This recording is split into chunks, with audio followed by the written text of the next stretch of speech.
when was the last time 6 of us were on the podcast at the same time? Jack, what are you flapping? A fucking Post-it note. I have nothing else.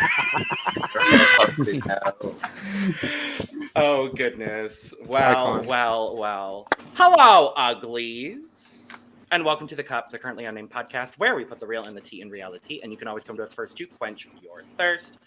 I'm Logan Murphy. Say something gay. I've got all the red going on today. This is a Pokemon hat, but it's still red.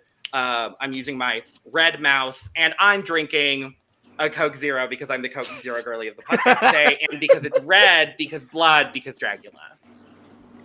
But if I was drinking things out of something else, it might be a cup mug. Oh, Eve. Well, you could be like all 5 of us and be really cool and awesome and lovely and get your cup mug at lanagcreations.etsy.com. That link is in the description below. And we do ship domestically within the United States and internationally, so there are no excuses unless your country is currently under siege, on fire, or underwater. Then there are some excuses. Okay, because mine is underwater. Okay. Okay. Yeah, no, that would do it. Mm-hmm.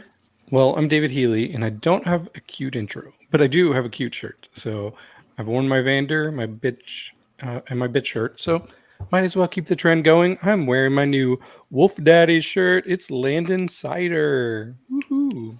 Which honestly, I think this is my first drag king shirt, which is kind of sad. It's about damn time, David. Yeah.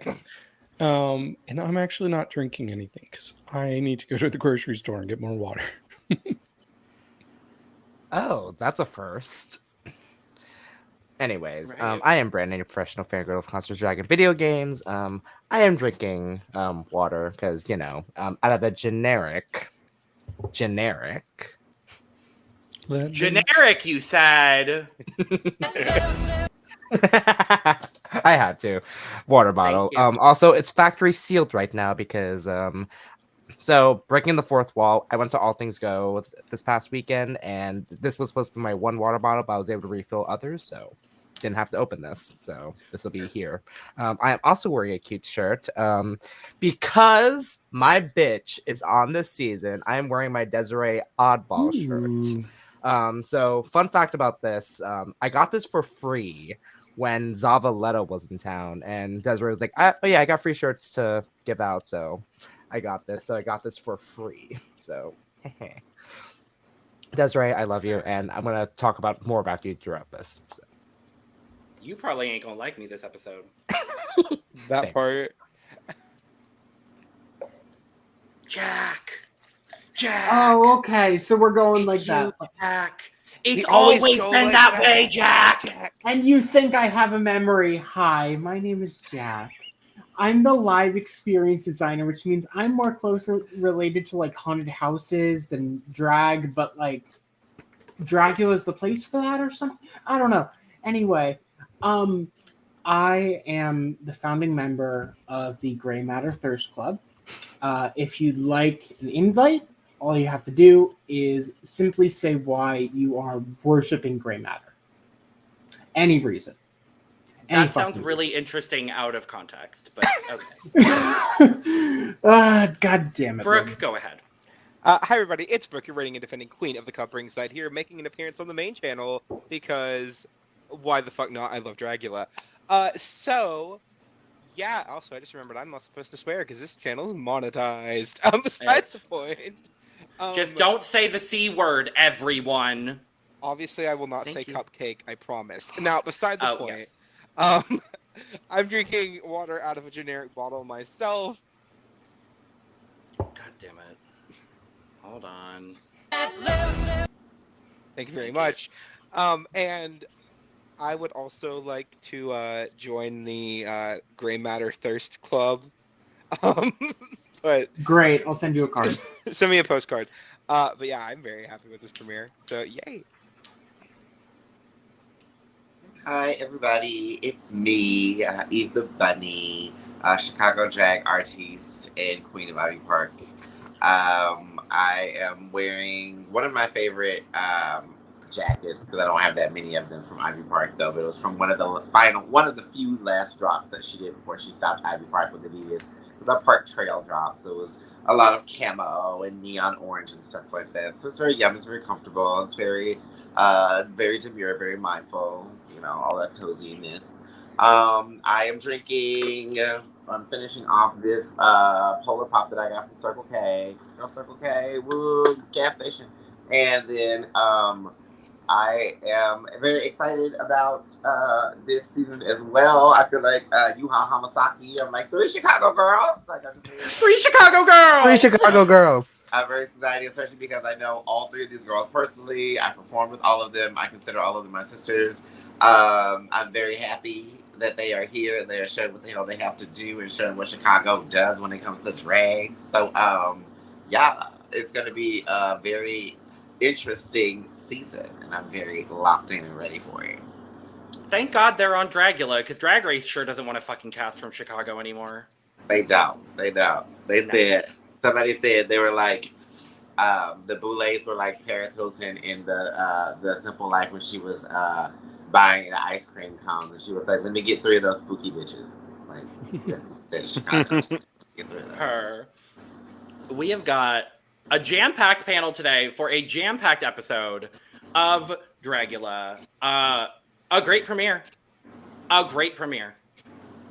Dare I say one of the better premieres we have ever had from Dragula. I mean, it was a good premiere. I'm not going to sit up and say that Chicago dominated the whole premiere, even though they kind of did.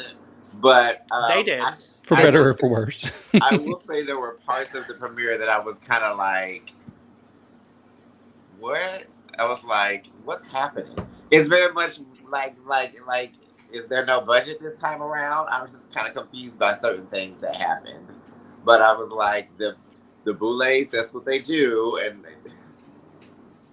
all the money went into the Haunt of Horrors. So that's all the money went into those little, those entrance little promo movies they like to do before the beginning of every episode. And honestly, I love those films so much. And we'll talk about all of it. But before we do, make sure to subscribe if you've not already, because we're here almost all the time giving you almost all things drag. And that currently means 5 drag programs a week. And make sure to check out the description below where you can find all of our audio podcast links, our other YouTube channels, and our Patreon for exclusive content and early access, including early access to most of the Look Over Here's for the franchises we are currently covering. So, usually this would be the moment where we do first impressions and we show off the entrance looks in this episode. But the entrance looks were the promo looks. Thank you, Boulets. You are helping podcasters everywhere, and we are incredibly grateful for it. So we are still going to do first impressions, but with 6 of us here, and this also being the 6 people that drafted for this season, we're going to do first impressions, and each one of us is going to talk about our first impressions for our draft team, and maybe how happy, how sad, how all those things that we are about our draft teams. So let's dive right into that. Slide to the side. Hey, Boulet in the background. Hey. Hey, Boulets. Hey. And this is in not alphabetical order, but alphabetical order according to Entertainment Weekly. So first up to talk about Auntie Heroine, Eve. Oh, Auntie. I'm very, very, very, very, very, very, like, out of all of the girls, Auntie's the one I'm the happiest with that's made it on Dragula from Chicago. This has been Auntie's signature style when it comes to their makeup, their aesthetic, their hair, all of that since I first met them and we started doing gigs together in 2018. And I love her to death. I hate the fact that the way things ended up going, if people don't know, throw this out there real quick, we had a little bit of a reckoning in 2020 and we had a little bit of a drag revolution here. It's known about very well through a lot of drag communities all across the United States and the world. Check up the Chicago Drag Hall in 2020 if you want to know more tea about it. But I will say that, like, we did a lot of house cleaning when it came to gatekeeping entertainers in our scene. And it ended up opening spaces for some people and closing up spaces for others. Unfortunately, at the time, Auntie was one of the people who was getting booked a lot by that person. not saying it was for any malicious reason or bad reason or because Auntie is a bad person. They knew nothing about how this person acted. But when this person ended up falling, a lot of that closed a lot of doors for her in Chicago, so she doesn't perform in Chicago as much as she used to. She mostly performs in Rockford, Illinois now, where she lives and which is more local for her. She just brunches out there, all this other kind of stuff. She's just like, she's a drag queen's drag queen. She's a drag queen, spooky drag queen. Like I'm glad that we have three like very definitive representatives of Chicago when it comes to Chicago drag, because I was told when it came to Chicago drag, and it's true that like Chicago drag is very split between like trans women, very pretty drag, very feminine drag, very you look like a girl type drag, or it's very continental, it's very pageant, or it's very oddball, it's very off the wall, it's very crunchy, it's very like drag for the art of it being drag. And like Auntie's one of those people that really encompasses like all three of those together in one. And so I just always thought that she was just so great for a platform like this. I never thought she would make a platform like this. I'm so glad she's getting the reception that she's getting and that I have her drafted, because I'm pretty sure she's going to be a front runner and I'm super happy about it.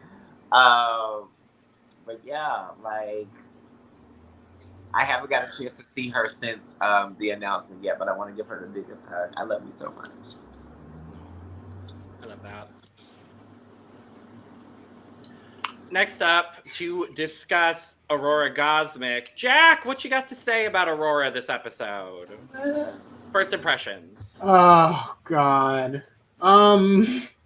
So, unfortunately, the trope of the... And it's even discussed in the episode, the drag entertainer who doesn't look like they do monster drag and is just going to do all glamour proves them wrong. And in this episode, she absolutely doesn't. It is bad. I really am not the happiest with this episode, and I'm going to just pray that she turns it around. She does seem to be getting up, as part of the wonderful trio of the Chicago drag rivalry, whatever the triangle is at this point. She is getting some licks over Scylla, but based on this episode, I struggle to see her getting past the halfway point in the season. There. We'll talk about it more, but yeah. Now, I'm so happy I stole Asia consent from all of y'all, because I had my feelings about her. I knew she was going to be incredible, and guess what, bitches, she is. Instantly obsessed, instantly iconic, instantly the person I think that's gonna win this season. Obsessed with her. She gives me, and I love this reference and I love this person. She gives me a lot of Venus Extravaganza. In the voice, in the mannerisms, and in the way she like approaches drag just as like an art form and as an expression, she really reminds me of Venus, and I just absolutely love it. I am obsessed with her. I'm truly obsessed with her. Like, by the end of this season, might be top 10 favorite drag entertainers that have been on TV of all time. Like, that's where I'm headed right now with Asia. I am so happy I took her from all of you. Work, bitch. All right, Brandon, talk about your girl Desiree. Gladly. Oh my god. So good to see Desiree on TV, because for how long I've known Desiree, for over 2 years now, like, I know she's gonna bring it. Like, they're gonna bring it. Like, I know not much has been shown this episode yet. However, in the trailer, you saw that they're bringing the drama, and I'm very excited to see that. It's weird to see because, like, obviously, how Desiree talks can be a little off-putting to some. However, like when I first like got to see Desiree, like Desiree is hilarious. And I loved how they were already coming for people, and I was just like, okay, here we go. And that's what DC's known for. DC's known to like always give shade, like willy-nilly, like playfully. And I can tell that Desiree was trying to give that, and then everyone was like, I'm not so sure about that. So I'm just so happy to see Desiree. And funny enough, I did see Desiree and Asia Consent on Friday. So I got to see both of them give what they give. So I cannot wait for you to see Desiree throughout, because it is just Desiree, I'm so happy for you.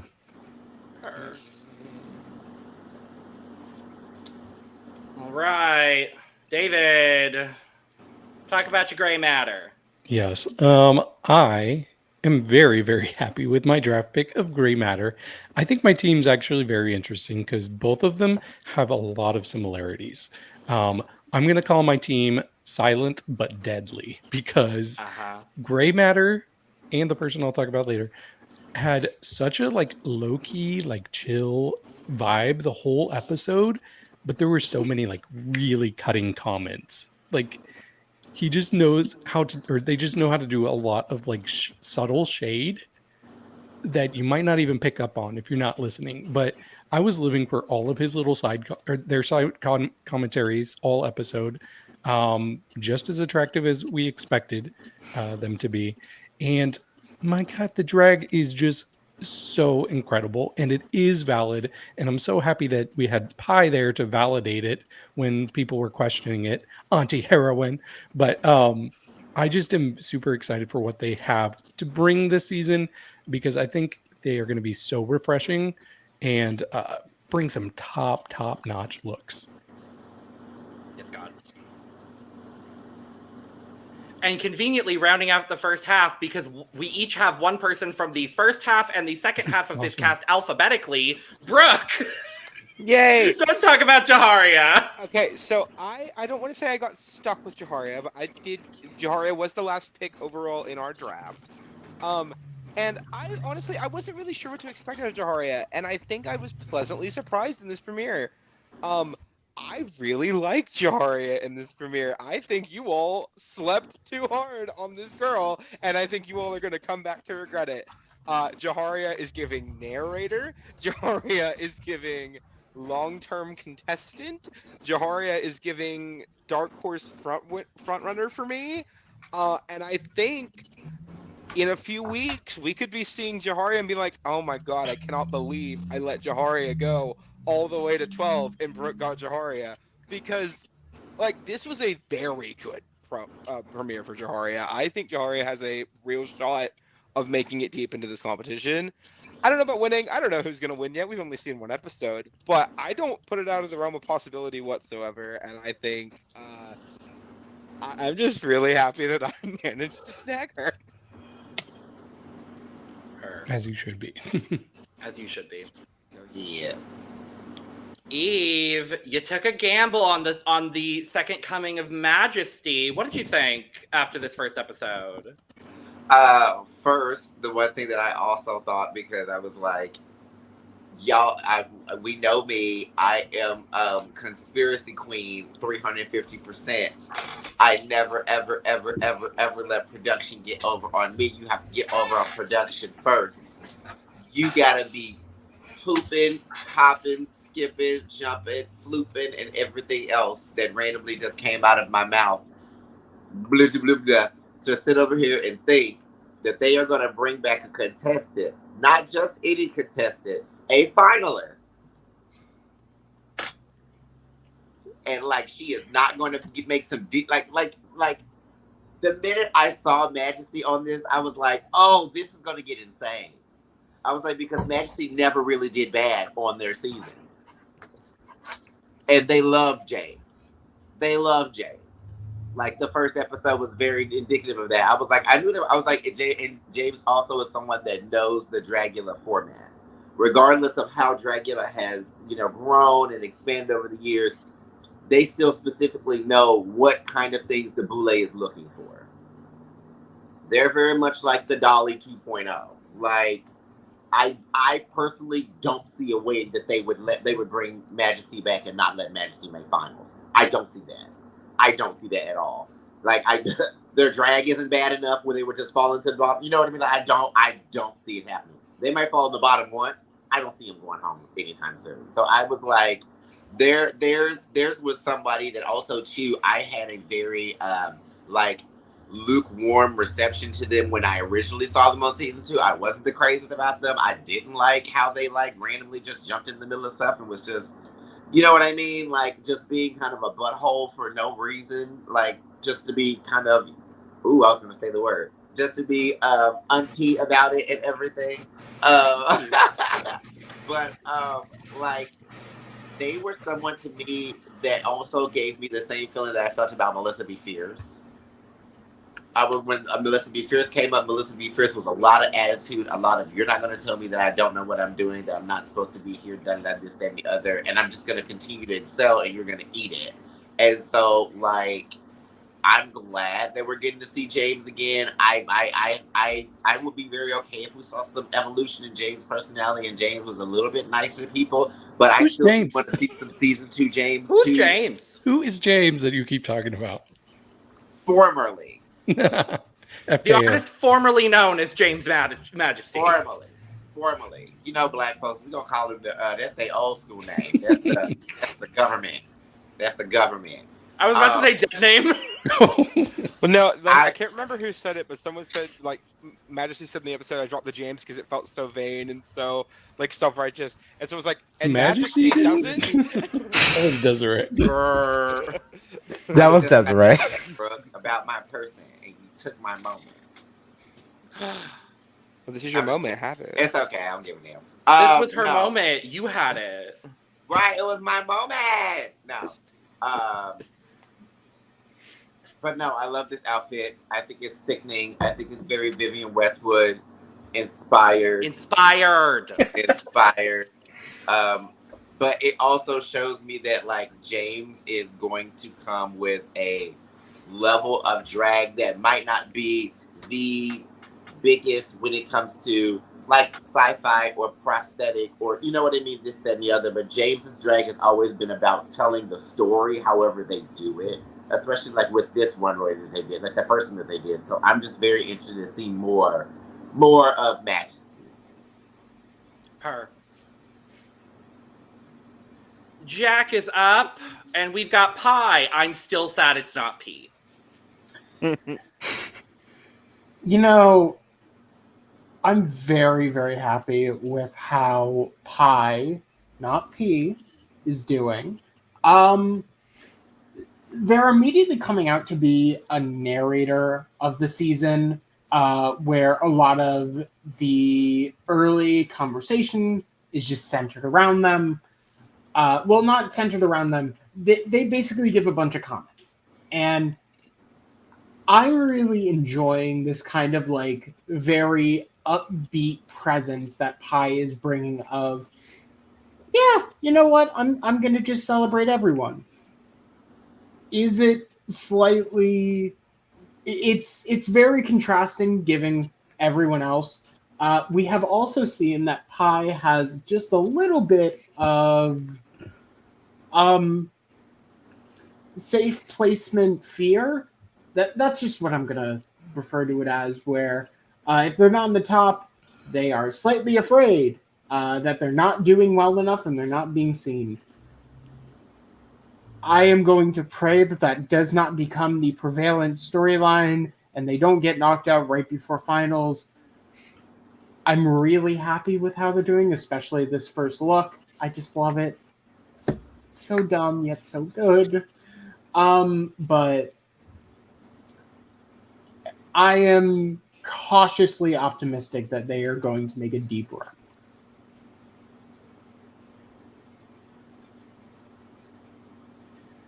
Brooke, you took Scylla first. I did, and I regret. Stand by that. I regret nothing. Okay, Right. One, I like a girl with a healthy amount of delusion. Okay, is this a highly unhealthy amount of delusion? Absolutely. But you know what? Every season needs an Alexis Michelle, and by God damn it, still is our Alexis Michelle. So I'm happy about that. Secondly, I didn't hate the floor show. I didn't hate it. I didn't think it was good, but I didn't hate it. And I think there's ideas here. They just need to be polished. And if that polish can come through, right? If the critique that was given to Scylla is able to be implemented and worked on, Scylla could go deeper in this competition. I don't know if she's got a real shot to do anything beyond that, but I ordered a Scylla shirt already, and I will not be returning it because I still am entertained. So, I really, really, really hope that this whole Scylla Aurora thing just doesn't end when one of them goes home in 2 weeks. Like they both stay until like 5 and 6 and they go home in a double elimination or something like that. Like, give me that kind of drama. Double exterminate them both together at the same time. Yeah, like go full stupid with it. I'm down. Totally. There was a buy one get one free ticket sale for Chicago flights, so now's the time. Literally. It's like, oh, I'm sorry, you have to go to Rockford.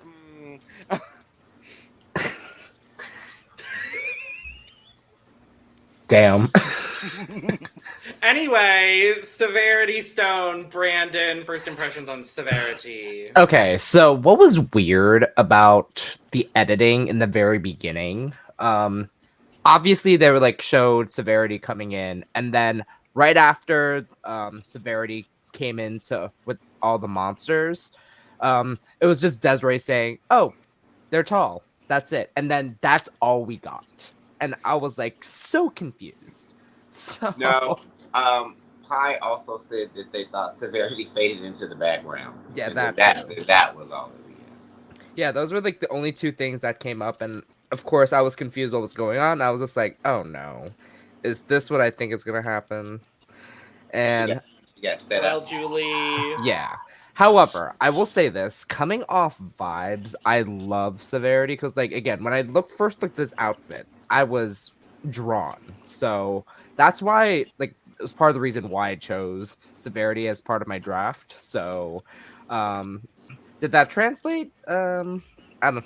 But again, like, I kind of did love how Severity just came to their own without having to like be, because again, like what some of the judges say, like they got the skill, they just wish that they were more like more confident and polished with it.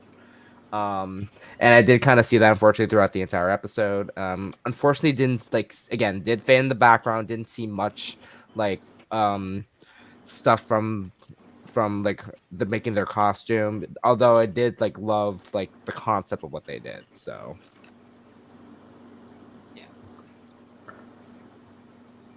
David, Silent but Deadly Part 2, just like a fart. Vivi, the Force, not Vivi. Vivi. Yes. So yeah, she's the other half of Silent but Deadly because really, like, she was just another one that was so cutting with the confessionals, and you can tell that she's a girl that, like, if she does not feel you right away, she's gonna give you minimal. She's not gonna talk to you. Like, she was the second one in there and really didn't have anything to say to Pi because she was not featuring her. And every time somebody came in the into the area and she didn't feel their look or she didn't feel their vibe, she would let us know very gently in the confessional. I actually did think it was really cute that she's like, okay, I like gray. And I'm like, okay, my team liking each other. But I thought she had a very strong episode as well. Like, there's a world where I could have seen her in the top. I think that she is gonna be a force, and they might just be saving it for later. Yeah, I didn't even think about the pun of that, so thank you, Brooke. But yeah, I'm really loving both of my draft picks. Her.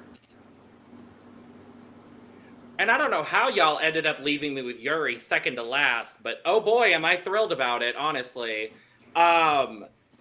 Narrator of the season. Not acknowledging, quote, this show. Iconic.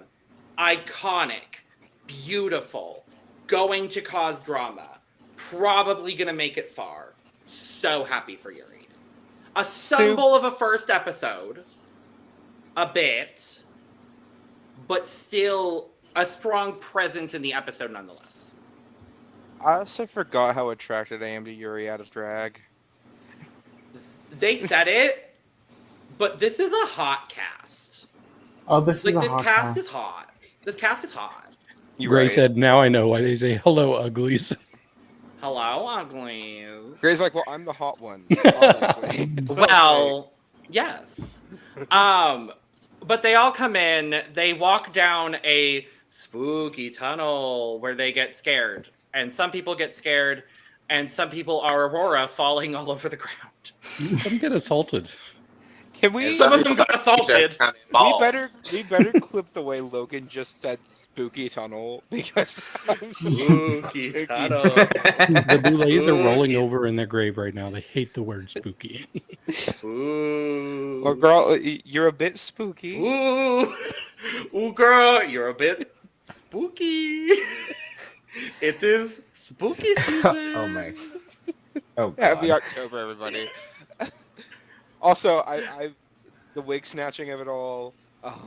And then the fact that these bitches didn't even believe her. I was like, why would she come in bald? Do you not see the wig cap very clearly on her head? But she didn't explain it. That's my issue. And I asked Johari in Instagram Live. I was like, did Asia explain the situation? And Johari was like, no.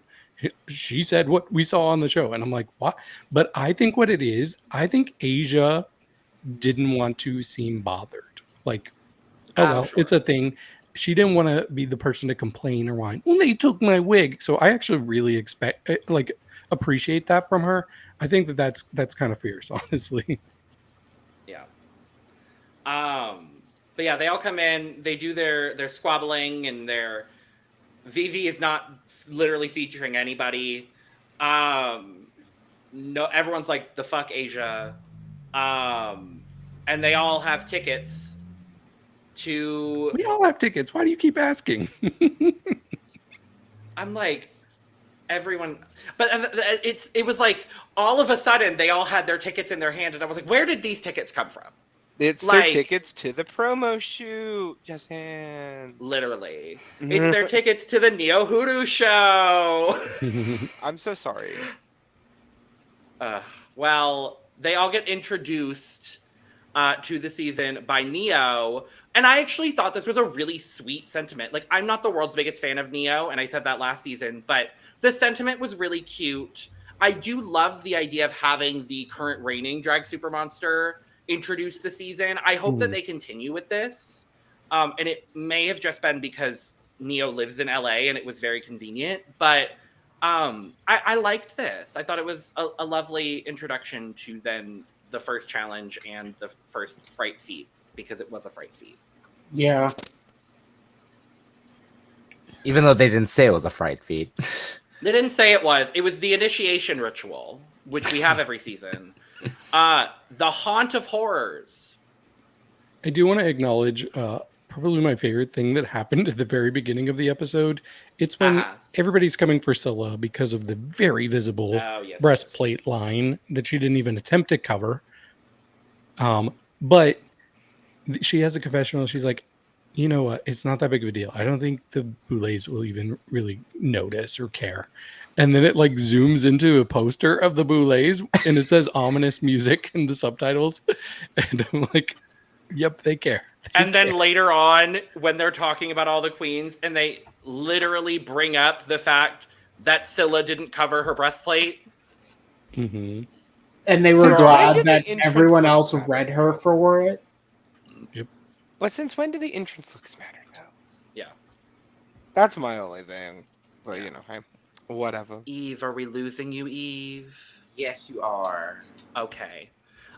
Eve is on her way to the Aurora Gosmic viewing party for Dragula. So I'm excited for you to be back next week. But since you're leaving, I'm going to give you your moment to talk about the rest of the episode that you're not going to be here to recap. So with that being, and your top 3 in the challenge. So with that being said, this is your moment. Have it. Yes. Okay. So I hate the fact that I have to go, but I was like, I have to give love to my Chicago girls because, like I said, I'm pretty sure that they dominated the episode for me. I'm pretty sure they dominated for everybody else too, personality-wise. With like, we're gonna be the ones that are gonna give you the drama. We're gonna give you the ones that are gonna be like, oh wow, I can already see them as a front runner. I was just very, very, very excited. Couple of things I wanted to say. One of the things is the biggest thing is the critiques on Scylla's drag. Like I said, and I explained this like earlier, Chicago drag is very much broken up into 3 distinct categories. Scylla's drag falls into that category of drag being very hodgepodge, being very crunchy. Like a lot of the younger generation of girls, I would say around Baby Banks Kool-Aid generation and under, girls that have been doing drag for like the past 5 years or less. A lot of them that came from like the Berlin Suspect or like different drag bars there where it was based a lot more on just drag in its essence of it not being so cookie cutter clean and polished. You know what I mean? Like you will see drag queens with beards like Lucy Stuhl. You will see drag queens with chest hair visibly out like Arigato. You know what I mean? Like you will see drag entertainers like Scylla and other girls are like drag kings like Penis Envy that have like these entire huge like back pieces made out of wings, made out of pieces of shit from like his junkyard or whatever. Like it's very hodgepodge, but in the most authentically creative way possible. And that's the best way that I can explain Scylla's drag. Like even going forward, I would say that's something that always is now in the forefront of my mind when I see it, because I agree with some of their critiques when it comes to Scylla's drag, which certain things can be better and more polished, but that's just not really her style of drag. Her creativity for what she does kind of overlooks that. And so that's not really the most focal thing on her mind at the end of the day is I need to make sure this looks ridiculously clean and polished and rhinestoned and this, that, and the other. That's not really her thing. But I do like the fact that she does showcase that there, because that is a very, very, very huge and strong part of Chicago drag. And I felt like that if all we saw was anti-heroine or all we saw was orgasmic, and you just saw 2 very more polished looking girls up there doing spooky stuff, you would miss out on a lot of the character of what Chicago drag has, and like why entertainers like Scylla, why entertainers like Luca Me, why entertainers like Clairvoyant and stuff like that could easily, drag entertainers like Miss Toto could be on, you know what I mean, be on Dragula and just be very, very strong, powerful drag monsters. And so I will say as well too, calling out her floor show, because I will say it was not one of my top 3, but I was gagged so ridiculously hard when her floor show came out. Every single person in Chicago turned into the Scylla fan club. Like literally, the way that everyone had an issue with Scylla's runway, and they were all like, "Yeah, I agree. Yeah, it was crunchy. Yeah, it was choppy. Da da da." But every single Chicago entertainer said, "Wait a minute now, Scylla kind of slayed." Like I was going through the comments on Twitter all day yesterday, like last night and today, and everybody from Chicago were all like, Scylla actually ate. Scylla actually, and I won't lie, when she came out, I was gagged. Hardcore. I was like, literally ate ass. I was like, are you serious, Scylla? I was like, this is crazy. I get their critiques, but from a creative aspect, that's where her mind goes. And I love being able to hopefully see more of that. With Aurora, I first met Aurora Gosmic in 2019 when I was performing at a bar called the Birdcage in Andersonville. We used to be house sisters for a bit, so that's how we ended up kind of meeting and stuff. And I will agree to an extent of what Scylla is saying about Aurora Gosmic, because Aurora Gosmic's style of drag does not normally lean towards the spooky, more so. She's not like another Sigourney Beaver that we have here. Her drag has very much also been, like, mostly been led towards a fashion aesthetic or a glamour aesthetic. So I understand Scylla's reservations of her being here, where there could be other spooky queens that possibly could have gotten that spot. But at the same time, when it comes to glamour and fashion, Aurora's going to give it to you. Like, the shit that her and Vonda makes are, it's like, they dress half the freaking girls in the city. Like, their gowns and outfits and stuff like that are ridiculously done. And even with them not fully liking her mummy concept, the entire thing was clean. It was very Versace inspired with the comb bra. All the little green paneling that she had underneath all the bandages were all completely rhinestone. Like, she's going to give you Sigourney Beaver 2.0. And I don't know if people want that fully or not. I don't know how bloody she's going to get with it or not. But it's going to be clean. It's going to look good. Auntie Heroine, already said, love her. My top 3 out of the week, this week, were the top 3. So it was Auntie, it was Majesty, and it was Asia. I felt like that was the best top 3 for me. I loved the extremity of where Asia took Art the Clown.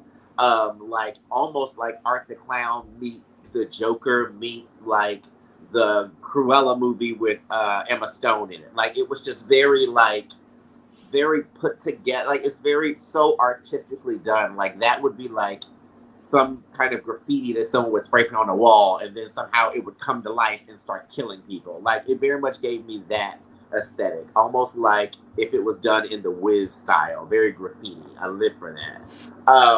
Auntie's style was signature Auntie. I will say this, the way Auntie has been able to apply her wigs has been a hidden secret for the past 7 fucking years. So the fact that she sat over there and actually divulged that on national television is crazy. No one in this city knows how that girl keeps wigs on her head. At all. And we cannot repeat the name of the thing. It's insane. When I saw that, I was like, that's how the she Yama does that? Like, Artichoke. Like, teaching the girls, but that's her style, and her style are always these amazingly almost pageantry mixed with cosplay coiffed type wigs that just sit there and give this amazing presence. And then her aesthetic is always very high up with the makeup, and the look is very edgy with sparkle. It's very like what they possibly wanted from Blackberry last season. Like, I feel like you're going to get some of that this season. She's going to give very much that, but she's going to lean more on the spookier edge. And I think it's going to be great. And then I knew Majesty was going to knock it out the ballpark. Once I saw Majesty coming out and being the freaking Dracula in a wheelchair, I said, child. I said, here we go. Here we go. Here she is sticking a CD in her vagina again. Here we go. Like, it was like, right. I was like, she's going to do what she does on floor shows, which is act a fool. And act a fool, girl. I loved it. I loved it. I loved it. I thought the first episode was amazing. I am super happy for my draft picks. Once again, this is the second. I think this is the second draft where I've gotten like really good scores like right off the bat. Yep. So I'm like very happy, and I'm very excited, and I'm very ready to see what the rest of this season has to give. But I have to go.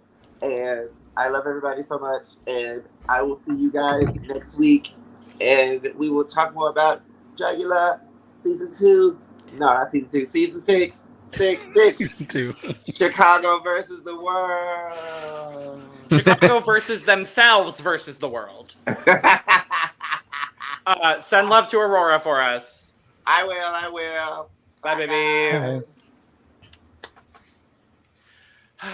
Well, we were at the Haunt of Horrors before the Eve intermission. Girl, what do we think of the Haunt of Horrors? Girl, that's where the budget went. The budget went nowhere. This is literally just the 17th door again. And I love them because the 17th door does push a lot of boundaries of what is considered mainstream haunt. I'm so confused by this whole segment because just so much happened. Mention the name. Just mention the fucking name at some point. Give them credit. But yeah, just so much happened. Like, what caught me off guard was when they had the mask sucking their face, and I was just like, oh, Lord. You can suck my makeup off. Right. Yeah, and this is also where we find out that there's going to be a hidden scroll somewhere, and that's going to give somebody immunity. And I was like, oh, okay, it's going to be somewhere throughout this whole like little maze and haunt area they're going through. But no, it was not. Also, I do want to quickly say, like, I hope that they were warned about the spinning room, because when Desiree fell, she had to leap across and like sacrifice her body to make sure her headpiece didn't cut any of her competitors. So major props for Desiree for doing that. That was great of her, but I was very worried. I was like, oh no, are we going to get an injury from this? Luckily it doesn't seem like that happened, but I like that they're pushing the boundaries, but don't go too far. It makes me nervous. Yeah, I thought it was fun. I always like the little opening haunted house. I think it's always a cute little way to get the new season of Dragula started. I thought it was weird how the scroll ended up happening, because not only did they separate the group, right, and like everybody got pushed to their own little thing, but it was just kind of on a table. It was literally just on a table. And like not even on a table, just like part of the scenery, just on a table. Yep. Yeah. And I mean, I'm not going to be mad at who won the scroll. I was very happy at who won the scroll. But I think that it was a good idea that was perhaps executed poorly. I agree. Yeah, I actually was. I was like anybody but Scylla. Based on the intros, like clearly Scylla had the weakest start. So I was like, okay, that's the person that I do not want to find it. And of course, she was the first one to walk into, what do they call it now? The lab. Just because you walked into the lab first, it's like, okay, here's your reward. So yeah, I wasn't crazy how it happened. I do wish it had taken a little bit more work to get that and to earn that safety. Like, I was watching all of the segments before it, and I was like looking for it on the walls or like trying to see like where it was. No, it's just on a fucking table. This was very. There's no way it wasn't rigged by production, because, I mean, in that scene, we only see 4 monsters. It isn't clear of like, oh, the person who was just going first the entire time got it. No, we don't even see like 2/3 of the cast when Scylla's like, oh, there it is. Do we think there's a possibility that it was hidden somewhere earlier in the haunt and nobody found it? And they just that would not surprise me. We've already introduced this twist. We have to bring it in. We're just going to put it on the table. We have to make sure someone gets it. Yeah. Yeah. I don't think so, because they had to segment them in groups. And so there would be no fair way to do that, knowing they had to like go like chunks of people at a time. So you'd have to put it somewhere where they're all going to be approaching at the same time. So yeah, we only did see 4 people walk in, but I'm sure they were all walking in right behind them. I will also say, from the physical layout of the house that I know, there would have been essentially no place to physically hide it. 17 doors, very, very compact, especially in their most recent years.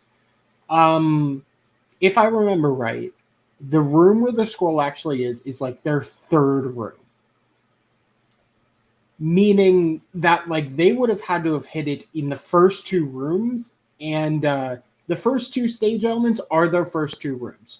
So the mass sucking room and the bus were the only other 2 rooms that came before the scroll. So I have doubts they hid it anywhere else, honestly. Just a thought. Yeah, well, Scylla got it. Probably needed it. Probably, but good for Scylla. It did get Brooke an extra half point in the draft, so good for Brooke. It got Brooke she technically won a mini challenge. She also technically saved, which means I also get an extra 3 points from that too.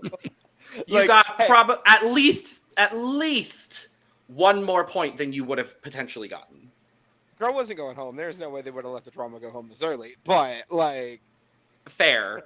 But we find out, before we do the Haunt of Horrors, we find out that the floor show theme is a classic horror icons reimagined. I love this concept. I want to ask real quick. Let's go around starting with Brooke and then going around and up. What horror icon would you do? There are so many good options. But honestly, the one that like jumps out to my mind, I know it's been done, but it's never been done well, would be Billy the Puppet from Saw. So maybe I could like fix that problem. See, I would have gone a different direction for Saw. I would have done Amanda. Just because there are a lot of interesting ways to do needles? that. With, I love potentially that. with needles, pig mask. There are so many ways to do it. Oh yeah. Oh, Love me some Amanda. Yeah, that's really good. And there's like 5 movies to pull from with her in it. So Right. we got choices. Choices. For me, because like I can like find a way to like do like a real messy wig with it. Sadako. Oh, okay. From The Ring? Yep. So like I would just like try to climb out of the TV, but then with a very messy wig, like also like with the film, like from like VHS tapes, I could use that as well, like to incorporate that. See, I'm so used to it being Samara. I've never seen the original Ringu, so. But for me, well, for Halloween last year, I did Peter from Hereditary, but I think it would be really fun to do the Payman type of like I don't even know how to describe it. It's the remains of Charlie's body at the very end of Hereditary, where it's just like up there with the staff and the crown. Like I think that would give you so much to work with, and you could have a really cool look doing that. Totally. Mine might feel like my concept specifically might feel a little obvious given the inspiration.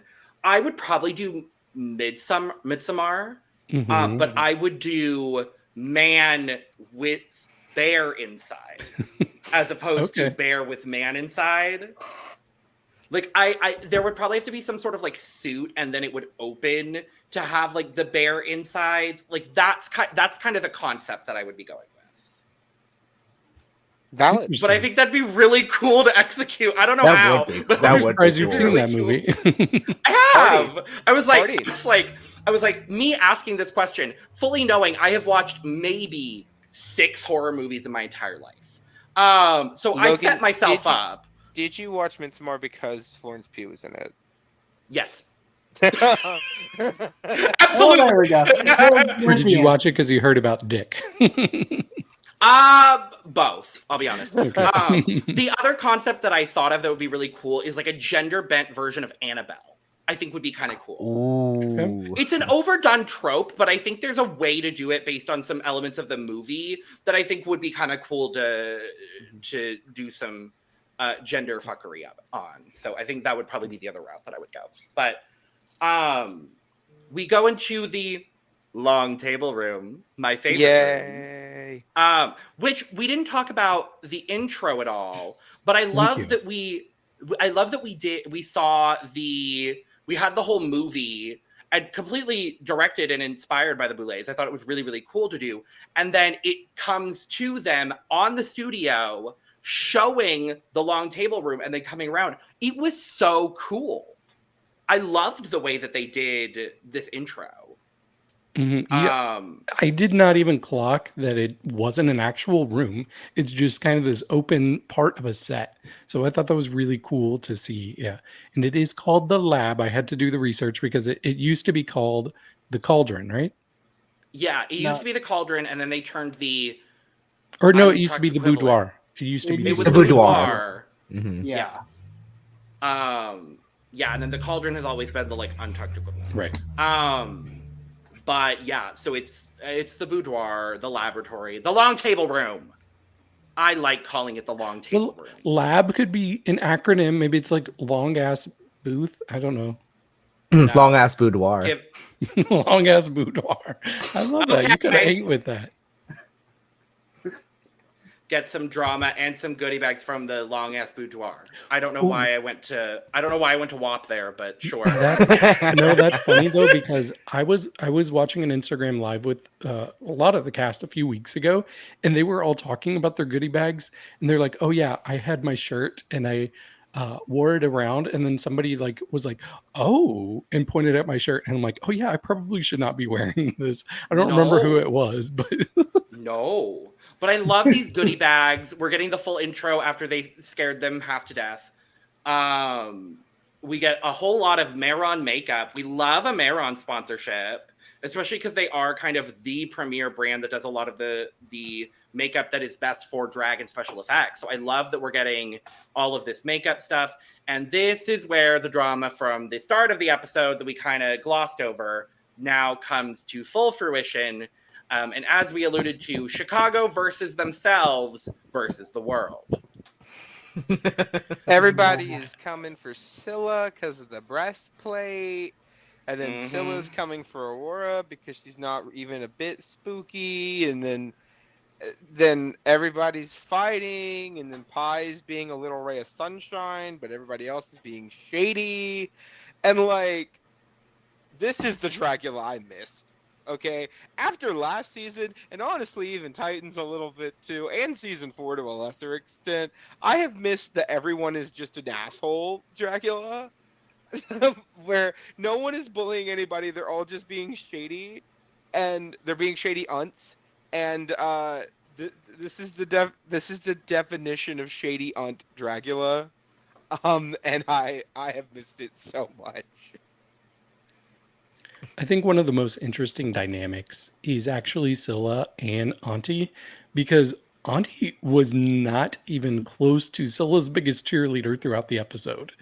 Anytime she had an opportunity to shade her daughter and be like, she wasn't ready. She wasn't ready to compete. She definitely wasn't ready to compete against me.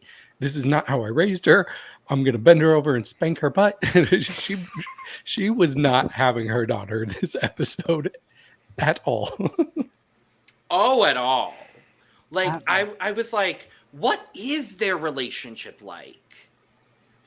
Like, yes, it's drag mother, drag daughter, but like, how serious are they about that? And how much time do they actually spend together? I want to be at that viewing party today. I know, right? Yo, we might need to cash up Eve, like, extra fare. Be like, yo, Eve, here's like a lot more money. Go to Rockford instead. Take right. Here's money. Take an Uber. Oh no, I am not paying 1/5 of an Uber to Rockford. I know how far that is. I'm not doing that. I don't know. Does the train go there? Is the train still running? But yeah, it was a lot. They kind of start talking about who they think is their biggest competition, who they think they're big, or who they aren't not really worried about. And this is where we kind of get a little bit more of the Majesty conversation. We got a little bit of it at the intro, where Majesty's coming in talking about reinventing themselves and why they decided to reapply for Dragula for season 6 as opposed to doing something like Titans is because of obviously the name change being part of kind of the reinvention of who Majesty is. And I wasn't even aware of the fact that they quit drag for a couple of years and then came back to drag. Because the Instagram. Well, it was yeah. cleared. Well, the Instagram was cleared when the cast dropped. Oh, okay. And from what I understand. Yeah, and then they brought everything back. It was strange. We still had enough for the Instagram review, and that's all that matters because I didn't think we were going to. Instagram review. But yeah, we get Majesty just talking about like wanting to reinvent themselves. They feel like there is still an elevation to be had in their drag, and that's why they're not. That's why they didn't want to do something like Titans, because Titans is kind of just like glossing up a turd, basically. And this is kind of reinventing themselves, re-understanding who they are as a drag artist. And I have to say, this is the most palatable I have ever found Majesty on Dragula. And I'm really happy to see this complete reinvention because I was not a big fan of Majesty as James in season 2. Was never a fan of James. Did not care for James at all. Majesty through this first episode, I'm not that mad at, honestly. I agree, actually, with most of that statement. I'm gonna say I was like a hater or anything on season 2. This was an Erica Clash bitch pudding stan account on season 2. Period. Exactly. Thank you. And also Kendra Onyx, but that's beside the point. Period. Per. Sorry, beside the point. But I was okay with Majesty, I guess. It was kind of like anybody that's not a Bora I'm fine with, but like you know, again, period, per. A Bora. But I'm kind of surprised it took us that long to do it this year, honestly. I know. But I'm intrigued. I cannot tell if this is going to be one of those things where, like, I want to be this new person, and this is what I'm going to do to be this new person, or if it's like, I want to be this new person, but I don't know if I'm there yet, and just sometimes, tigers can't always change their stripes kind of situations. So I hope this is a more permanent thing, because I like the idea of, like, her goal this season is psychological horror. That's so funny. I'm here for it. But, play the game, girl. Play the game. No, I am ready. Galvanized. Yeah, I feel a little bit validated after watching this episode, because I've been saying it's been so long since we've seen Majesty on their original season, and there's a lot of room for growth as you get older. Like, if all of us were on TV when we were 22, we probably would have said dumb things that we would regret being on there, like, forever. So I actually really liked pretty much everything that I got from Majesty in this episode, and how they really are humbling themselves, even if it's difficult at times. You see, like, parts of it still coming up where she wants to be shady to people. But I really enjoyed her this episode. And I really liked that Pi was defending her. And once again, like, Pi was kind of the champion of everybody this episode, which I thought was really cool. And I found Pi to be such a sweetheart. Including herself. Love Pi. Love Pi. Pie, not P. I'm still kind of sad it's not P. I'm not gonna lie to you, but maybe I'll go on Dragula, and my drag name for that will be P. How would you spell the it? exact same way. Just the letter. No, just the letter. Just P. the letter. Kind of like we've had a Q. Yes, I'll be P. P's and Q's. So P you mind comes your before P's Q. and Q's. Mm-hmm. Which means you're gonna get third. Yeah, probably. Or your fifth. Yeah, anyway. Depending on which way or you look at fifth. it. Or how did the other Q do, David? She got fourth. The third one? No. There's a third Q that's been on TV. They did not do very well. Oh. It was the mole. Now that I forgot. Oh my god, of about course! that. I literally watched that. I did too. I And we forgot about covered that it over season. on the Cup TV. Go check it out with Yeah. talking about our friend Muna. Icon Muna. Let's hope I'm like the drag queen or the Survivor contestant and not the mole contestant.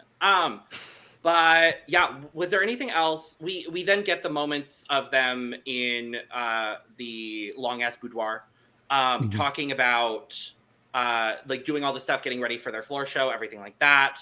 What do we have to talk about? Because David probably has about 4 or 5 things that I am probably just glossing over at this point. I don't have a lot. Please.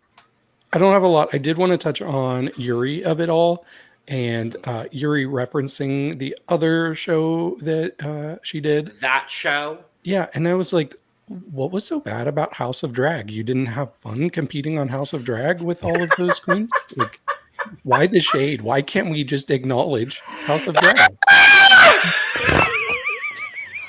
Were Anita and Kita not good hosts? Did you not have fun with Floor? I forgot they were on the same season, and that's why they're And friends. Frankie of and course. Electra, they were all on the same season. Oh my Yeah. god. No, but I like how honest she was about it. Like, I wish that she had a better experience with being on Down Under, but I do appreciate how honest she's been. Like, that put me into a box that I was not comfortable with. So I'm glad that I'm getting to express my true self this time.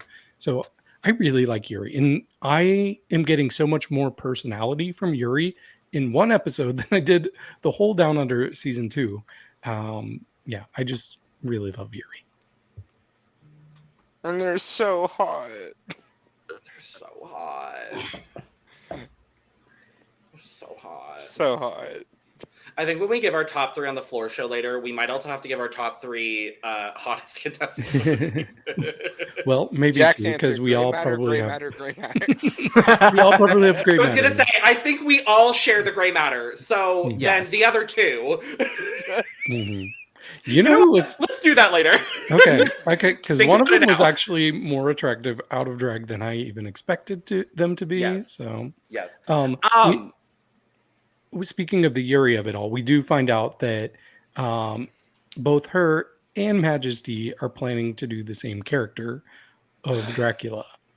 And this is not like a Snatch game where you can potentially change to a backup. You brought what you brought, and that's what you're stuck with. So I'm like, oh, this could be really interesting seeing the battle here. And if I was anybody and I heard I was doing the same character as Majesty, I would be crapping my pants. Yep. 100%. 100% without a shadow of a doubt. 100%. And unfortunately, Yuri did not help themselves. No. Speaking of Yuri, because we've kind of talked about Yuri maybe being one of the narrators of the season, I want to talk about the person that stood out to me.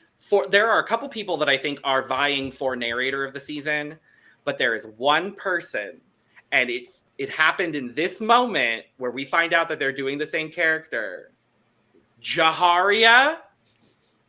That's the one. Yuri Danger Girl. Yuri Danger Girl. When I tell you that when that happened in that exact moment, I said, "Oh, I'm fine. The draft's gonna be great this season. I'm gonna do fine. I'm at least gonna be one person." I'm obsessed. I'm obsessed with Jaharia. obsessed. I am obsessed. I have to say, and it's not just because they're from the same city, but she is really giving me Cynthia Doll energy. Hopefully with Which, less. speaking of, I forgot to show it off when we did our cup mugs, but I do indeed have a Cynthia Doll signature. Exorcister, Cynthia Doll. Exorcister! I'm so excited for her to be on. I want it to be now. Please, thank you. But no, like, there are so many people that are absolutely killing confessionals right now. Jaharia is killing confessionals right now. I think Asia is killing confessionals right now. Desiree. Majesty is Desiree. Who else? Pie. I think Gray's really good with them, personally. Gray just gives a different energy. And like you were talking about in your first impression, David, Gray is giving such a unique energy that I don't think we've had people similar to. And I think the person I most would attribute the same kind of energy, honestly, is someone like Niohuru. In just that it's a calm and it's a quiet confidence. Like, I don't think we're going to see Gray getting into any, like, drama or anything unless someone brings it to them. And I think Gray is going to be maybe along the lines also of some people we've seen over past seasons, kind of like an Erica Clash, where they're not going to get into the drama. But if they're dragged into it, they'll fight. I don't know, though, because they sure were quick to call out Desiree when Desiree's name was not being brought up by anybody. Gray. Well, to me, that was more of a just like I'm gonna share my opinion. This is my honest opinion, I'm not saying dicks. And I'm not gonna like bandwagon with the rest of these people if it's not how I feel. And I was expecting dicks. I don't Where dicks. are the dicks? Oh, just wait for it. Gray wants Desiree to walk out with her cock out. Dick out. Okay, no, you guys remember Fantasia's alien sex worker yes, look of course. last year with the tri-dick? That's what we need from Desiree. Brandon, that's what I need in my everyday life. I mean, to give you perspective, Desiree has performed with dildos before, so I would fucking hope so. Like in the bedroom? It's in the brand. No, on the stage. I'm kidding. Anyway. Yeah, one of my very first instances, a sidetrack, and then we'll get back into it. Yeah, One of my very first instances of me seeing Desiree perform, she literally pulled the dildo out of her crotch, and I was just like, "What is happening, and why am I obsessed?" Great. So I'm hoping that happens this with season. that. I'm hoping that happens this season. So Out her asshole. She pulled a hard. I'm gonna be real honest, and Brandon, don't hate me for this. I'm really not featuring Desiree yet. no, that's fine. I'm really not. am.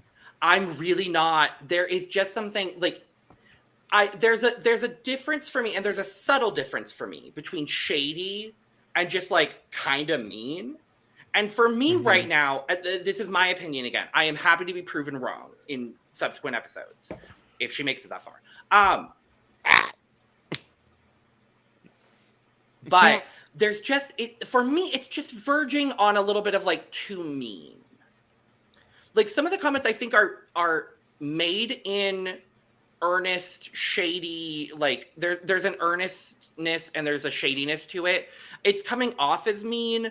The other thing I was thinking about is English her first language. I actually don't know. Because that was also something, because we have seen monsters that are not, that are English as a second language monsters that have had an issue with having their humor conveyed on Dragula. And I'm curious whether that is something for me that I'm currently dealing with. I like her approach to drag a lot. But in Confessional and in all the stuff so far, I'll say I'm not featuring her yet. But like I said, I am very happy to be proven wrong if she does. And I would very much so like to be. No, and that's okay, because that was my first impression of Desiree when I first met her. Okay, interesting. Okay. So, like, it's interesting. It's totally fine. And then as I've seen more shows, I was just like, that's just them. So okay, then sure. See, for me, like the subtle, like stars personality-wise are Desiree and Jaharia. I really enjoyed everything they brought to Confessionals. I just thought, like, I never really got it as mean. In fact, I really appreciated that she was always kind of punching up, like she was going at the ones that might seem like bigger personalities or more confident people in the room. She wasn't like picking on the lowest like person that everybody was going for. Like going after Majesty like that, I thought that was cool. Going after Yuri a little bit. So yeah, I'm really featuring Desiree. There's a tenacity to her that I'm liking. And I am liking that. I'm interested to see where it goes. House of Ferocity, you two are fierce as my bowl of morning cornflakes. Thank you for that, and I do actually really appreciate you for mentioning that. Do we have anything else to bring up from the long ass boudoir? It was a long ass boudoir. Or I mean, can I? There Go ahead. is. Oh my god, not again! There is one thing. We get this slow idea of Severity having a lot of confidence in their look. Yeah. And then we come to the next day and Severity is a lot more down. And he's like, I'm not able to finish like half my look. I'm not able to execute the vision I want. And I don't know what happened, but you can tell that she is devastated. She said she was having trouble with the time management and getting what she wanted finished in that time period. And I mean, and that's something I feel like is an underrated part of these shows, is that when you're in a competition like that, you have a limited amount of time to get everything handled, right? And for a lot of these performers, like I'm thinking like Kimora Hall, right? Kimora Hall, when she is fully painted and dressed up to the nines, she is stunning. Let's tell facts. But girl, it takes her 8 hours to do her makeup. That is not conducive to a drag race environment. And however long it's taking Severity to get her outfit together is not conducive to a Dragula environment. Well, I'm just confused about what the expectation is. I'm like, it's 6 seasons in, and I still don't know Like, because they're bringing these looks. They're not making them from scratch there. Do they tell them, make this like 90% of the way and then do the rest of it? Pretty much. I'm pretty sure that's what the brief always is. And I agree. It was very confusing. Like, why?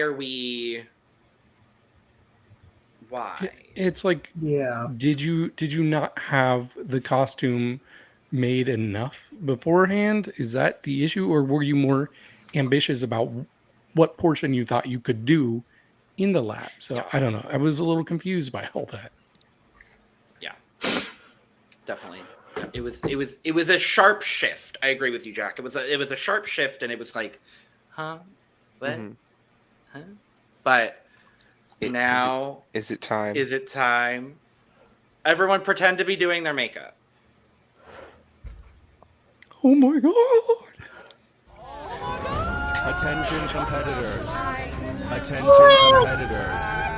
The floor show is about to begin. They literally cut it off though this season. I was so upset. Oh, I was thrilled. We got like 5 seconds of it, and I almost cried. I was so looking forward to it. There's no one with huge tits on this season. I miss Fantasia. Same. Don't we all? We love Fantasia Royale, Mama. Oh my god. Yes, God. Look at our bullets. Look at our bullets. With guest judge Jamie Clayton, the new Pinhead. Beautiful trans. And Akela Cooper, who is behind a lot of the new, most notably, I would say Megan. Behind a lot of the new new age horror. They said Malignant and The Nun too. Malignant is wild. If you haven't seen that, it is wild. I've heard. She wrote that? Okay, you got a wild mind. And I love that for the Horror Icons Reimagined floor show that we have 2 new age horror icons as part of, like, it really feels like the Boulets are being very intentional with who they're bringing on and when, and I really like that. So I'm excited to see when all of the other guest judges are, specifically the 2 queens that we know are going to be on, being Aluska and Violetta. I'm excited to see when they're going to be on the show. But I also want to shout out the garments that the Bullets are wearing, made by Joffrey from Drag Race Italia Season 2. Oh. Okay. Work, Joffrey! Joffrey is booked and blessed these days. Booked? And where did we just see their stuff? And you mentioned it, David? It was in the press week look for Marmalade from Drag Race UK, which is really, really good look. Really incredible.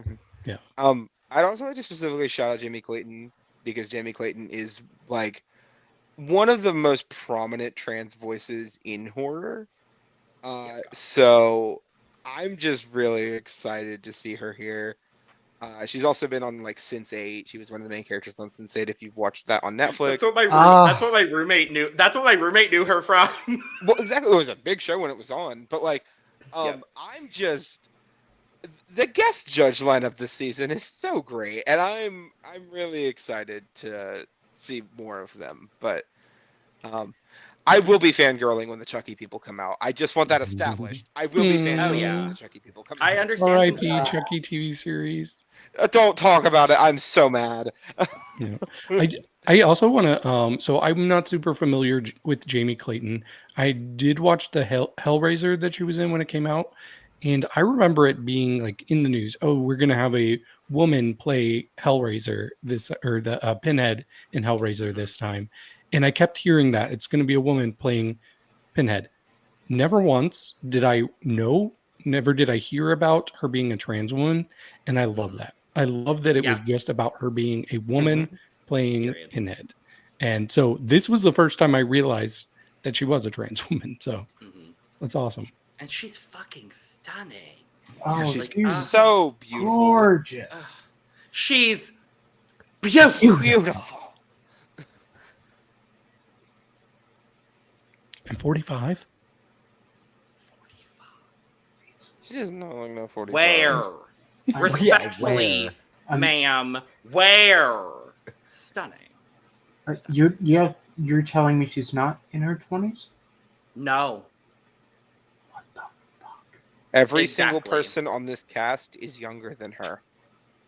Put that into perspective. Every single person on this cast is younger than her. Who's the oldest on this cast? Severity. Oh. That's disappointing. And in case you're curious, the youngest person on this cast is Scylla. That tracks. It's also not a very big age range either. 25 to 36. So it's relatively. That's pretty standard for drag. Yeah, older it's than nothing everybody. crazy. It's nothing crazy. It's You are. David is older than everybody on this cast. Hi, old. Delete it, old. Like your age, hope you win. David is high old. I'm high bald. Everything works out. I'm too old We for are the these Trixie and references. Katya of the cup. So our top threes? Yes. So we are going to talk about the floor show looks over on our Look Over Here episode, which is our companion series for those people. We have changed it since last season of Dragula. So there will be 2 episodes of Dragula recaps for this season. So make sure to go check that out. But we are going to let y'all know our top 3s for the floor show in this, just to give y'all an idea of where we thought people might or might not have ended up. And ultimately, it could have ended up not mattering at all. So let's start again with Brooke and go around and up. Brooke, let's go top 3 and bottom 3. Okay. Is this counting Scylla because Scylla's safe as well? Let's count Scylla. Yeah. Okay. Awesome. Okay. So my top 3 for this were Jaharia, Vivi, and Anti-Heroine. I think all 3 of them were fantastic this week. I think Asia was a respectable 5th, and that's just me. Sure. My bottom 3, I don't feel like it's going to come as a shock to anyone, were Severity, Aurora, and Scylla. But I will say, I think Scylla would have been saved because I at least admired the fact that there was some creativity and work put into this look. And I couldn't, I just my thoughts. Based on the twist, I don't think she would have been. But if based on the twist, no, she would have been in the You're bottom. probably right. Yeah. Swimming with the fishes. Top 3, I think, like, normally I disagree with judging of drag shows. No, this time I was completely on board.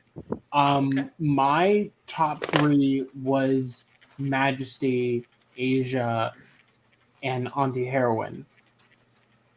It was very, very well done from all 3, and all 3 kind of showing something unique. It's like a different tenet of the reimagining.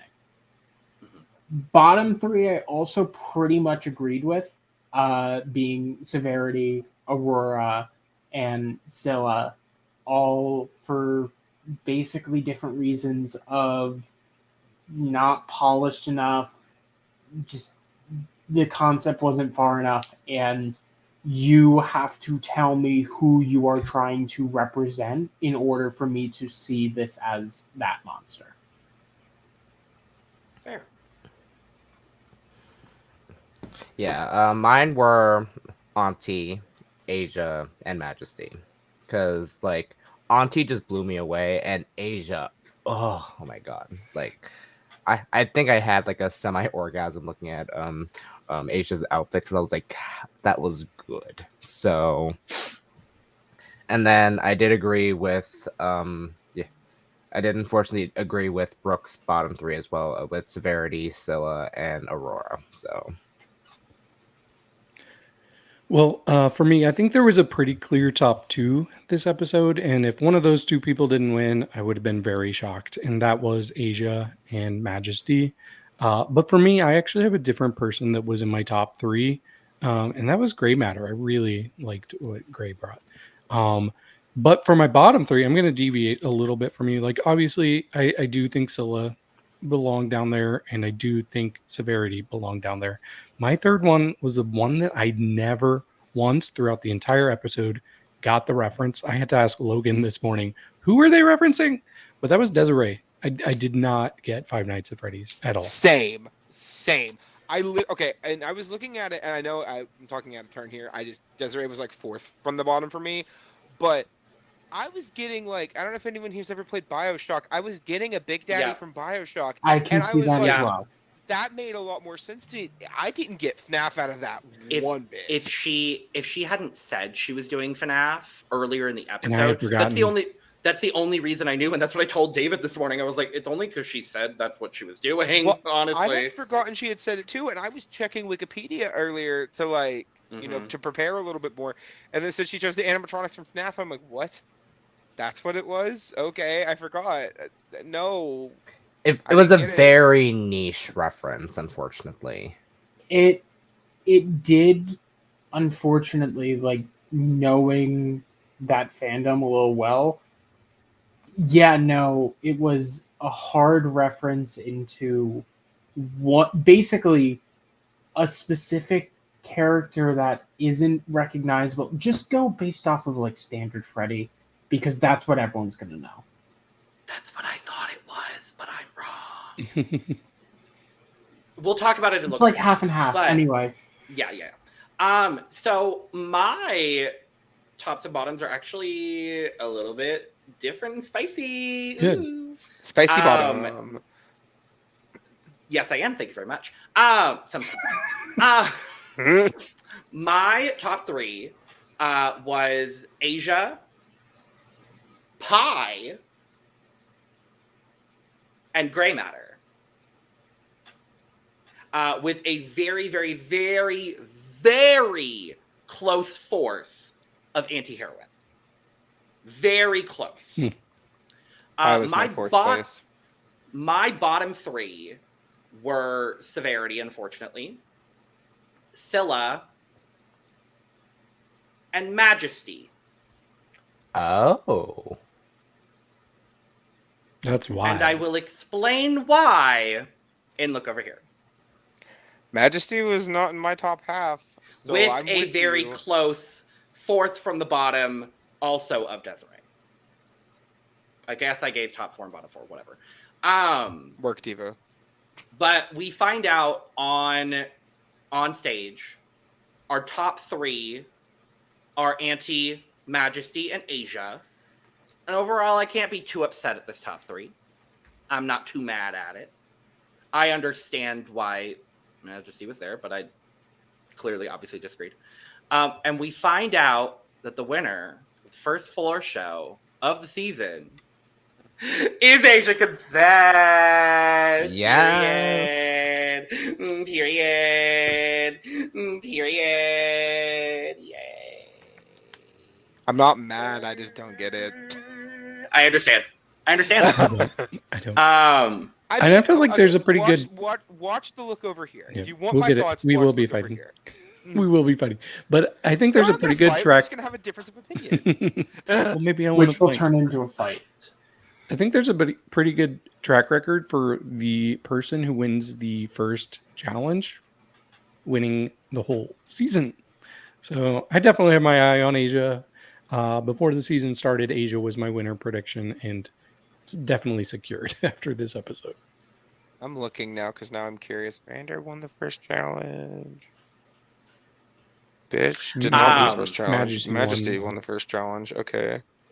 Now I'm just curious. You have piqued my interest, David Healy. Well, while you figure that out, there's an asterisk by season 4.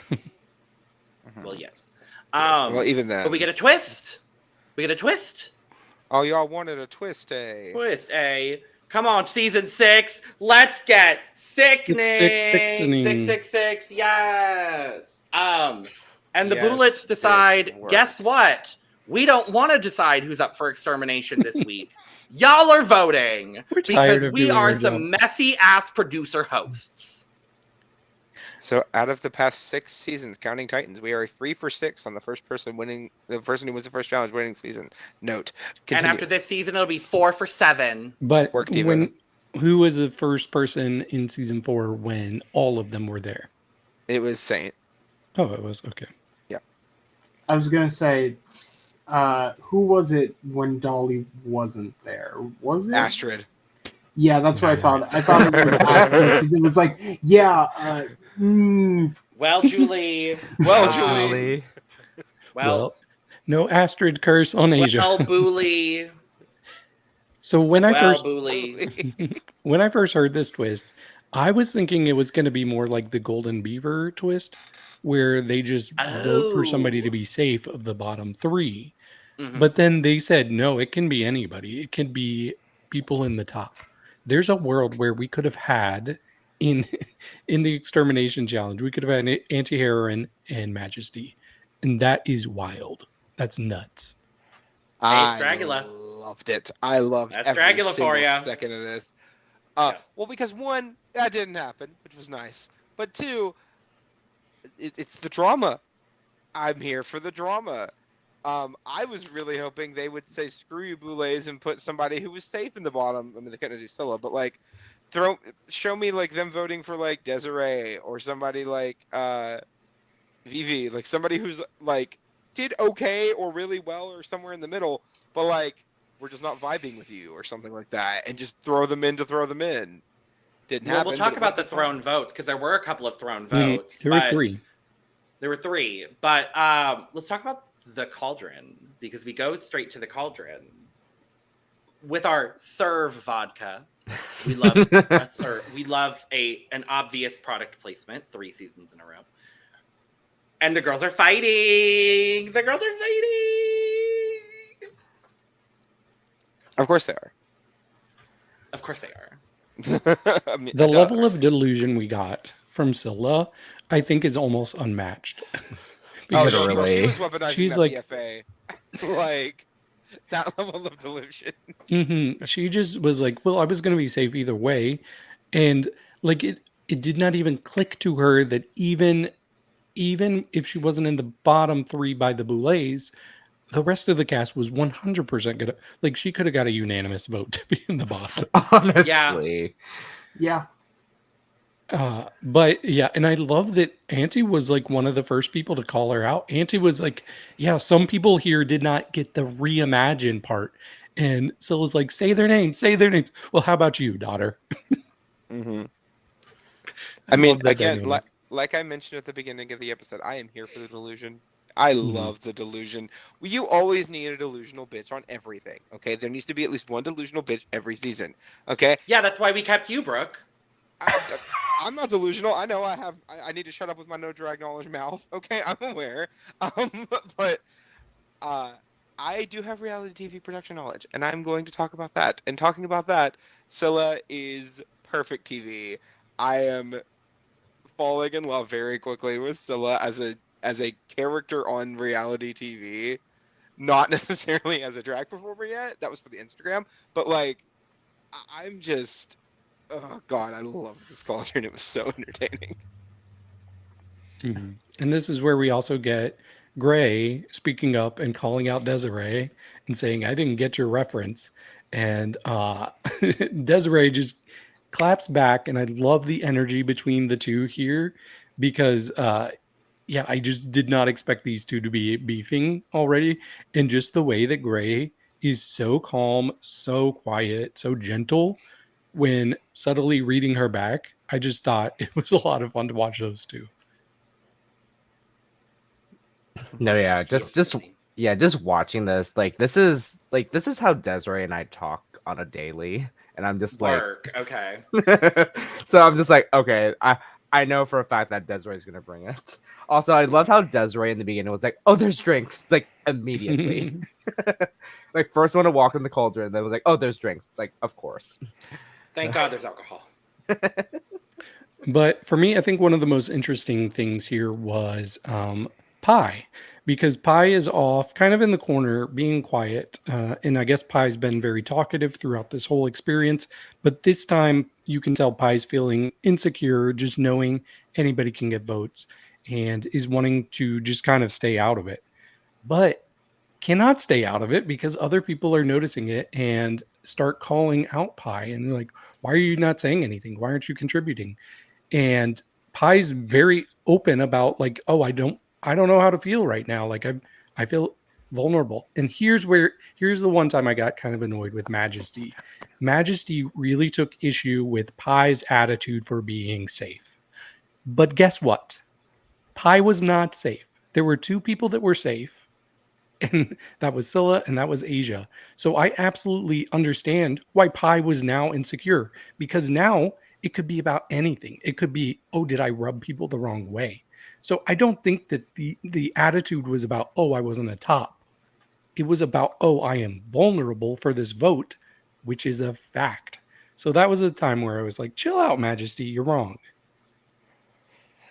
I feel like she was just using that to justify voting for Pie, because I think she wanted to stir the pot a little bit. Now, again, I'm not going to complain about someone stirring the pot, but that was the vibe I was getting. Was that she wanted? But the one person that's been out here defending you all damn episode, girl, really, Majesty, like, yeah, I guess not. I guess Pie doesn't deserve that. For some reason. I was so confused by that whole interaction because I'm just like, literally, the one person defending you since the moment you walked into this competition, when everyone else was like, why the fuck are you here? Like, why is she here? Mm-hmm. And even earlier in the episode, people were like, I don't know, I think you could be calculated. It could be fake, basically, to Pie. And I will say, like, that's something I've gotten a lot of my life because I try to be nice to everybody as much as I can. And people still can read into it like weird things, like that it's some sort of calculation. And maybe some people just want to be kind. Maybe people value that, like having positive relationships with people. So I really related to Pie a lot in this episode. Yeah. Now, you mean okay, normal people aren't dicks to each other? Well, so here's what I'm going to say on that. And I'm not going to speak for Majesty. I don't know Majesty. I don't know what Majesty's been through. I don't know Majesty's story. I don't know really anything about Majesty other than what we've been presented with on now 2 seasons of Dragula. But I will say, as someone with trauma, there are certain headspaces you can be in where you are not going to believe that someone is automatically going to be kind. And there are some headspaces based on trauma where you're not going to be able to believe that people are just genuinely being kind. Because if you have been someone taken advantage of in that way by someone who claimed to be kind, as has happened to me, you're not immediately going to believe those kinds of people. So I get what you're saying, David. And again, I don't know Majesty. I'm not going to speak for Majesty. There was a twinge of that as I watched this, and I was like, I'm wondering if that has anything to do with it. So, and up until this moment, I had been the Yuri of this segment of the podcast, just literally not saying anything. Because Yuri is kind of just off in the corner being like, yeah, I kind of fucked up this 4 show. And technically was in the bottom 3. Via technicality, but yeah. Via technicality was in the bottom 3. But yeah. But the girls are fighting. I love when the girls are fighting. Ooh. But we go back to yes. Oh, sorry. I am quickly curious for the 3 people that did have Scylla in the bottom 3. Like, would Yuri have been the 3rd for you? If knowing Scylla is safe? Given that Scylla was safe. Yeah. No. No. Only it is a little hard, but I do think recognizability is the major factor that would have kept Aurora in the bottom. Okay. For me, it would have been Aurora, Severity, and Desiree, because I didn't know what Desiree was doing. I thought it looked okay, and I thought the construction of the outfit was neat, but like, girl, that was not FNAF to me. I didn't get it at all. What about you, Brandon? No, yeah, like I personally, I wouldn't have put Yuri in the bottom. So, who would you have had instead? Who did I say earlier? Well, you said Aurora, Scylla, and Severity. So Severity. who's the new third? Say their names. Oh God, this is hard now. You can and you will, Brandon. See, Brooke, I don't just do it to you. It's not me this time. It sometimes is other people that get the reference, okay? No, yeah. I've never had it seen it. No, yeah, ever. because it's a niche reference. Because like I knew it, but of course no one knew what it was gonna do. Like I actually would have put Desiree in the bottom. Okay, fair and balance. I appreciate that. We love a fair and unbalanced king, period. I corrected myself. Period. Period. Well, period. But we get our voting, and we do end up with the bottom two ultimately being Aurora and Severity. Severity receiving 4 votes from Asia, Auntie, 5 votes. Jaharia. What? 5 votes? 6 votes. 6 votes. Just kidding. Just kidding. Severity receiving 6 votes from Asia, Auntie, Jaharia, Pi, Vivi, and Yuri. Aurora only receiving 2. So if someone else had voted for another person, if Pi had been a petty bitch and voted for Majesty, It would be a tie. It would be a tie. It would have to be either Aurora or it would have had to be Scylla or Severity that would have had to vote for somebody else. well, what I was going to say is then there would have been 3 in the bottom, and it would have been 3 in the bottom. Oh, I didn't think let me about finish that. my statement, David. I'm sorry. No, you're fine. Don't worry about it. No, I literally didn't think about there being a bottom 3. Okay. It could have been. But yes, Aurora getting 2 votes from Severity and Scylla. Aurora voted for Yuri. Desiree voted for Majesty. Gray voted for Desiree. And Majesty voted for Pi for some reason. Didn't like the attitude. Oh I well. guess. And we find out that the first extermination of the season is shark diving. I want to do this so bad. Yeah, Like no, this- I'm also I in. wouldn't- I wouldn't even have been able to do it. I'm not strong enough of a swimmer. It doesn't even matter about the sharks. Well, I would have been Julie- like, hey, bullets, I can't swim.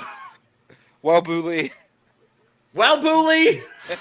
I guess you're gonna learn in that water, Logan. No.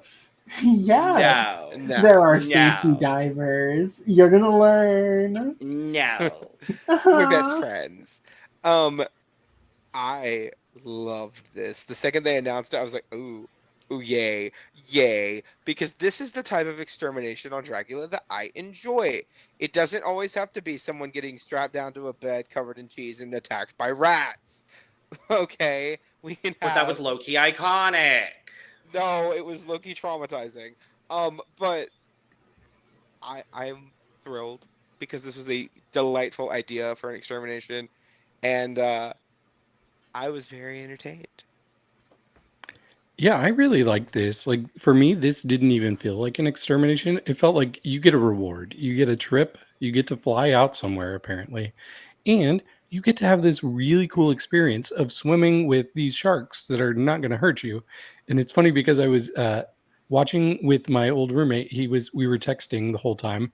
And this has been living in my head rent free all day. What he said, those aren't sharks. Those are sweets. And I'm like, they are. Oh. They're nice little guys. They're sweet. I would have had so much fun doing this.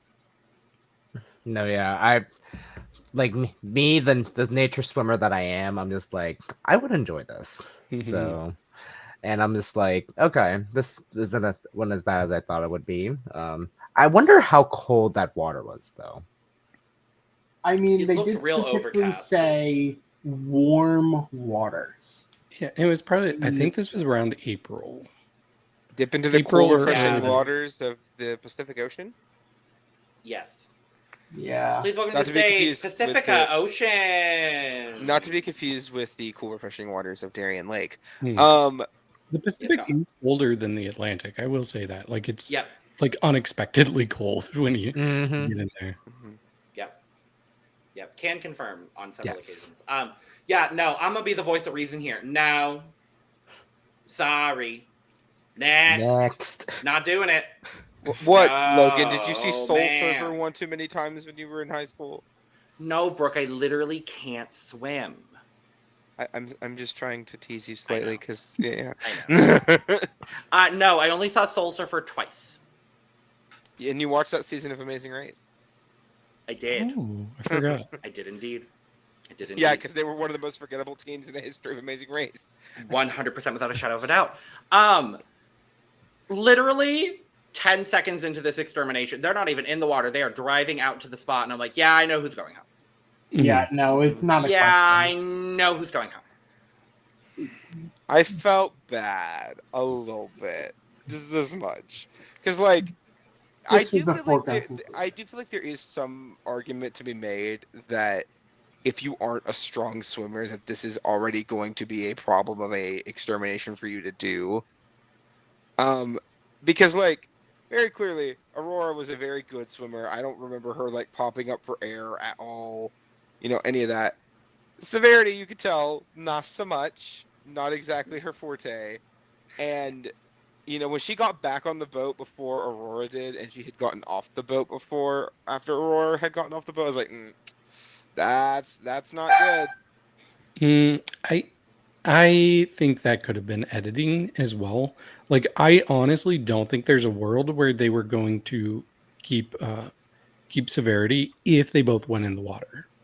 Like, it would have taken Aurora being like, no, I'm not doing it, for Aurora to go, because Severity was the worst among the vulnerable people in the challenge.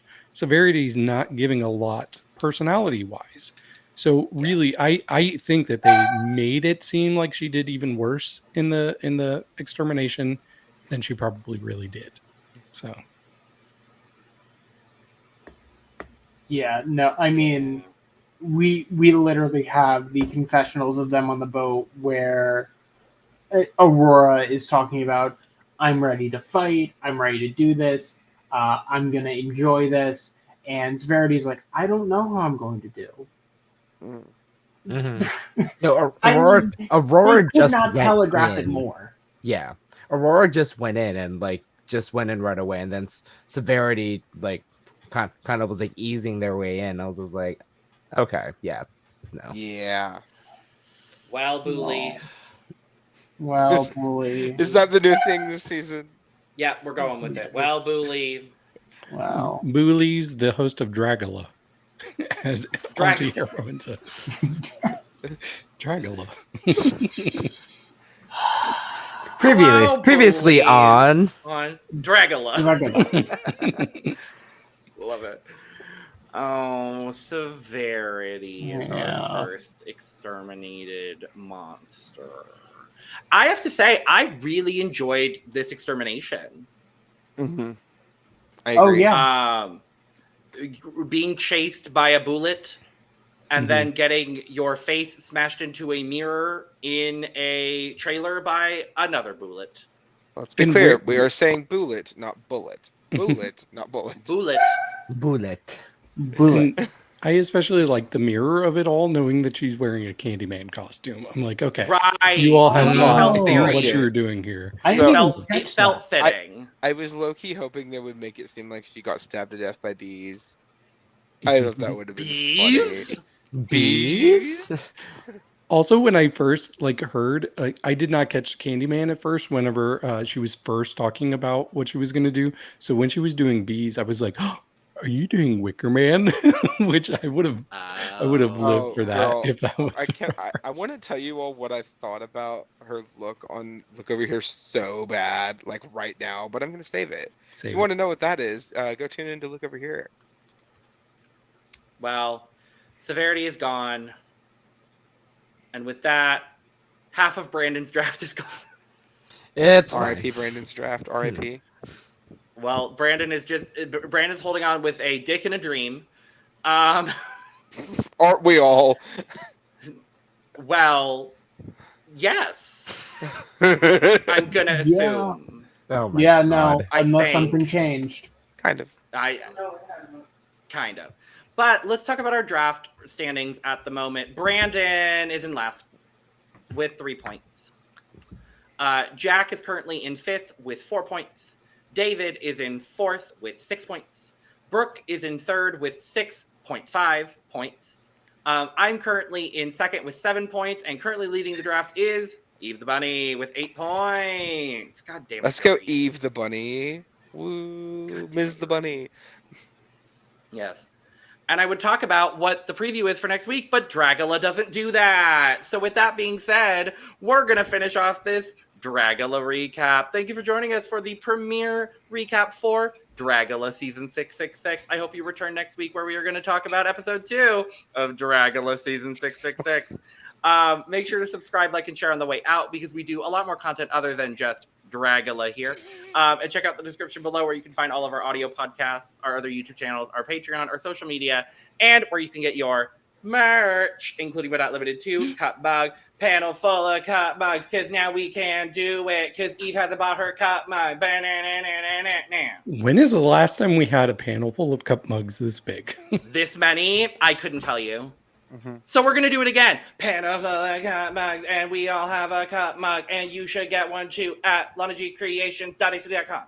That didn't work, but Okay, period. With that being said, we are going to go ahead and get out of here. So cheers. Cheers.